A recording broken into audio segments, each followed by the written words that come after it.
5 seconds. It was suggested by the Commission that thereabout should be a separate department for the scheduled tribes. This matter was considered in the conference, but it was generally felt that if the scheduled caste and the scheduled tribes are separated to be dealt with by different departments, there will be a good deal of duplication of work because two sets of officers will have to traverse the same area and more or less consider the same problems. It was therefore the unanimous opinion of the Conference of State Ministers that one department should deal with the problems of the scheduled caste and the scheduled tribes, and it was also agreed that there should be a separate directorate for the same. If there is a separate directorate, then it can concentrate on problems concerning the scheduled tribes.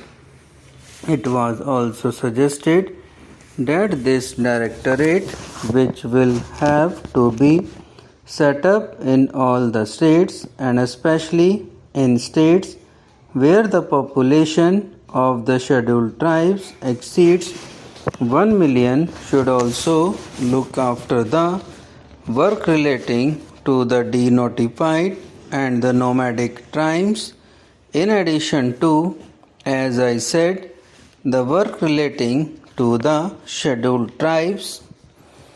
The conference was in favor of having Tribes Advisory Council to advise on the protection and development of the scheduled tribes in all the states and union territories, whether they have scheduled areas or not.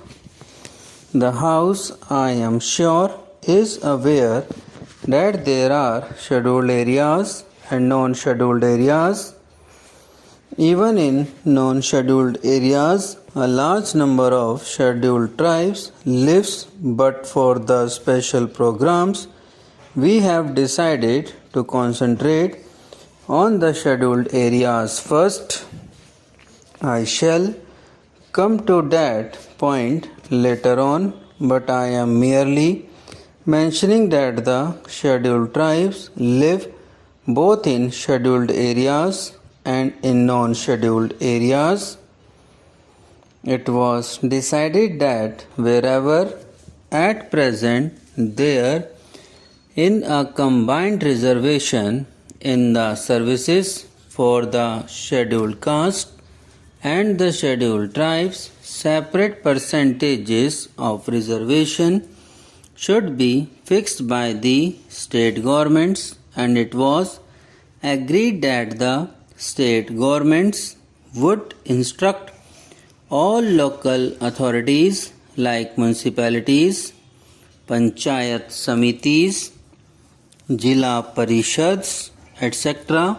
to follow the policies laid down by them in regard to the representation of all scheduled tribes in the services. It was decided to have a small committee of officials from the tribal welfare departments and the different departments at the state level to ensure coordination. The conference also agreed that there should be a section under the Chief Secretary for evaluation of the tribal welfare program.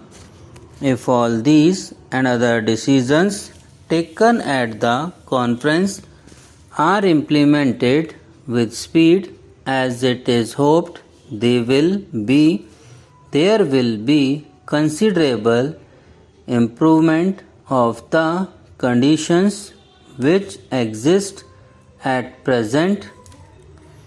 I also want to mention, Madam, that we were told in the conference that this work was going to be entrusted to the Jila Parishads and Panchayats, and some of the schemes which have to be implemented in the rural areas will be executed by the Panchayats and the Jila Parishads. Well, I welcome this suggestion, but I only wanted to caution the district authorities and the state governments not to leave everything to the Jila Parishads and Panchayats and have no supervision and watch over their work.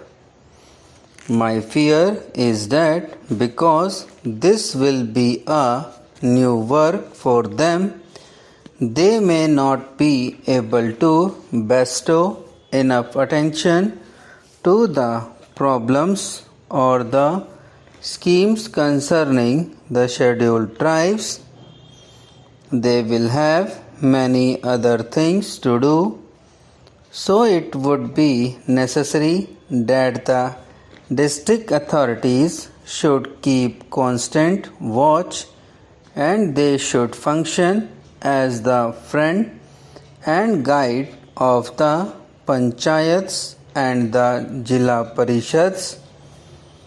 Madam, there are two major schemes in respect of the scheduled tribes in the central sector of the program, which are controlled by the Ministry of Home Affairs and on which the entire expenditure is borne by the Government of India. These are the scheme of tribal development blocks and the scheme relating to promotion of cooperation among the scheduled tribes, particularly in the form of forest laborers, cooperative societies, and labor contract societies. The Ministry of Home Affairs appointed a special working group on cooperation about a year ago, and its report is expected shortly.